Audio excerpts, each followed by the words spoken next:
പുനർജനി കേസിൽ പ്രതിപക്ഷ നേതാവിന് പുറമെ NGOയ്ക്ക് എതിരെയും CBI അന്വേഷണത്തിന് ശുപാർശയുണ്ട്.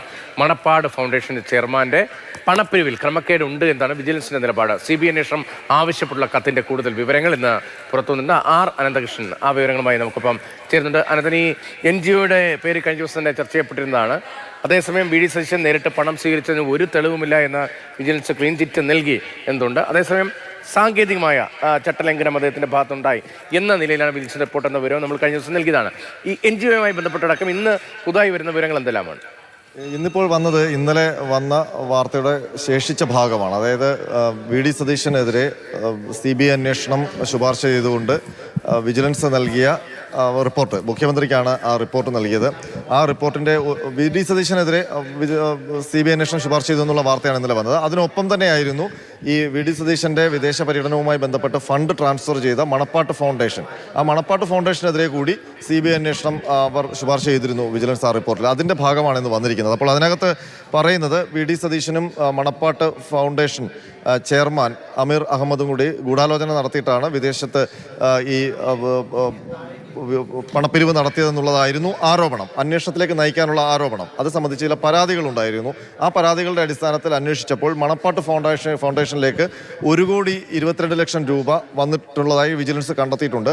മാത്രമല്ല അത് വിദേശത്ത് നിന്ന് കൊണ്ടുവരുന്നതുമായി ബന്ധപ്പെട്ട കൃത്യമായ രേഖകൾ അതുമായി ബന്ധപ്പെട്ടുണ്ടായിരുന്നില്ല. അതിനൊപ്പം തന്നെ ഈ മണപ്പാട്ട് ഫൗണ്ടേഷൻ ഹാജരാക്കിയ രേഖകളും ഈ വന്ന പണമിടപാടുമായി ബന്ധപ്പെട്ട കാര്യങ്ങളിലും ഒരുപാട് പൊരുത്തക്കേടുകളും വിജിലൻസ് കണ്ടെത്തിയിട്ടുണ്ട്. അതിൻ്റെ അടിസ്ഥാനത്തിൽ FCRA ചട്ടം ലംഘനം നടന്നു എന്ന് മണപ്പാട്ട് ഫൗണ്ടേഷൻ വരുത്തി എന്ന് കണ്ടെത്തി. അതിൻ്റെ അടിസ്ഥാനത്തിലാണ് CBI അന്വേഷണം ശുപാർശ ചെയ്തുകൊണ്ട് സർക്കാരിലേക്ക് കൊടുത്തിരിക്കുന്നത്. അതാണ് ഇന്നിപ്പോൾ പുറത്തു വന്നിരിക്കുന്നത്. അതായത് VD സതീശന് വേണ്ടി മണപ്പാട്ട് ഫൗണ്ടേഷൻ വിദേശത്ത് ഫണ്ട് പിരിവ് നടത്തി. ആ പണമാണ് ഇങ്ങോട്ട് അയച്ചത്. അതുമായി ബന്ധപ്പെട്ട് ചട്ടലംഘനമുണ്ട്. അത് FCRA ചട്ടലംഘനമായതുകൊണ്ട് CBI അന്വേഷിക്കണം എന്നുള്ളതാണ് വിജിലൻസ് നൽകിയിരിക്കുന്ന ശുപാർശ. അതും 11 മാസം മുമ്പാണ് ആ ശുപാർശ സർക്കാരിന് നൽകിയത്. പക്ഷേ നമ്മൾ ഇന്നലെ പറഞ്ഞതുപോലെ തന്നെ ഇതുവരെയും ഗവൺമെന്റ്, പ്രത്യേകിച്ച് മുഖ്യമന്ത്രി, ഈ കാര്യത്തിൽ ഒരു തീരുമാനമെടുക്കാത്തത് എന്തുകൊണ്ടാണ് എന്നുള്ളത് ഒരു രാഷ്ട്രീയ ചോദ്യമായി അവശേഷിക്കുകയാണ്. ഇപ്പോൾ ജില്ലയിൽ നിന്നുള്ള മന്ത്രി P. രാജീവ് പറയുന്നുണ്ടായിരുന്നു, ലാവ്ലിൻ കേസിൽ തിരഞ്ഞെടുപ്പിന് തൊട്ടു മുൻപാണ് ഇങ്ങനെ CBI അന്വേഷണത്തിന് അന്നത്തെ UDF സർക്കാർ നീക്കം നടത്തി ഉത്തരവിട്ടതെന്നൊക്കെ. ലാവ്ലിൻ കേസുമായി തട്ടിച്ചു നോക്കുമ്പോൾ അതുമൊക്കെ ആയിട്ട് ഇങ്ങനെ കമ്പയർ ചെയ്യാൻ കഴിയും. 1,20,00,000 വിഷയമാണ്. വീട്, പ്രളയ ദുരിതാശ്വാസത്തിൻ്റെ ഭാഗമായി വീട് വെച്ചു കൊടുക്കുന്ന ഒരു MLAയുടെ ശ്രമത്തിൻ്റെ ഭാഗമായാണ്. മാത്രമല്ല MLA പണം വാങ്ങിയതിന് തെളിവില്ല എന്നും പറയുന്നു. നിൽക്കുന്ന ഒരു കേസാണോ അതോ തെരഞ്ഞെടുപ്പിന് മുൻപുള്ള രാഷ്ട്രീയ ആരോപണമായി പോകുമോ?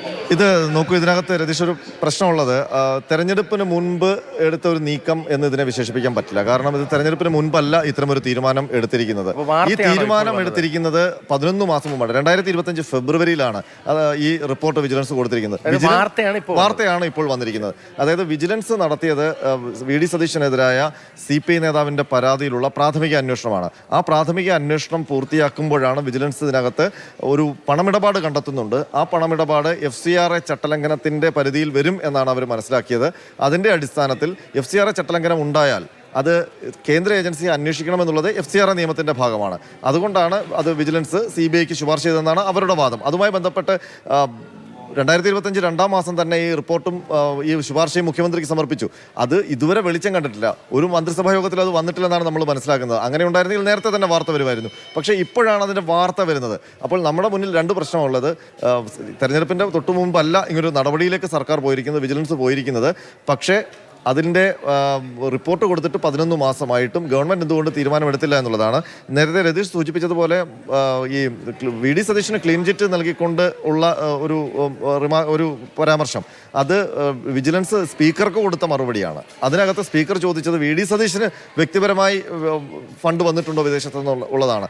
അതിന് ഇല്ല എന്നുള്ളതാണ് അവരുടെ മറുപടി. പക്ഷേ അവർ പറയുന്നത് VD സതീശന് വേണ്ടി മണപ്പാട്ട് ഫൗണ്ടേഷൻ ഒരു വിദേശ പര്യടനത്തിലൂടെ പണം സ്വരൂപിക്കുകയും അതിങ്ങോട്ട് ട്രാൻസ്ഫർ ചെയ്യുകയും അതിൽ FCRA ചട്ടലംഘനം ഉണ്ട് എന്നുള്ളതാണ് വിജിലൻസ് കണ്ടെത്തിയിരിക്കുന്ന പ്രശ്നം. അതിൽ ഇവിടെ കേസെടുക്കാൻ പറ്റില്ല എന്നുള്ളതിൻ്റെ ഒരു വിശദീകരണം കൂടി വിജിലൻസ് നൽകുന്നത്, വേണമെങ്കിൽ ഇതിനകത്ത് ഇവിടെ കേസെടുക്കാം, പക്ഷേ അത് CBIക്ക് വിടാനുള്ള ശുപാർശ നൽകി കഴിഞ്ഞാൽ പകുതി ചാർജ് ഇവിടെയും പകുതി CBIക്കും എന്നുള്ള ഒരു പതിവില്ല.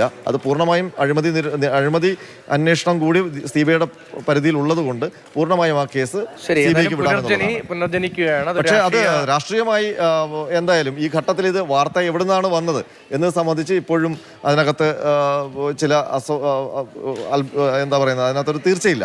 അപ്പോൾ ആ വാർത്ത ഏത് കേന്ദ്രത്തിൽ നിന്നാണ് വന്നത്, അത് ആരാണ് ഓപ്പറേറ്റ് ചെയ്തത്, അതിന് കോൺഗ്രസ് കേന്ദ്രത്തിൽ നിന്നാണോ സർക്കാർ കേന്ദ്രത്തിൽ നിന്നാണോ, ഏതായാലും ഒരുപക്ഷെ ഞാൻ മനസ്സിലാക്കുന്നത് വി ഡി സതീശൻ അതൊരു രാഷ്ട്രീയമായ രീതിയിൽ ഒരു സെന്റിമെന്റ്സ് അനുകൂലമായി ഉണ്ടാക്കും എന്നുള്ളൊരു കാര്യങ്ങൾ പൊതുവെ ചർച്ച ചെയ്യപ്പെട്ട് കഴിഞ്ഞിട്ടുണ്ട്.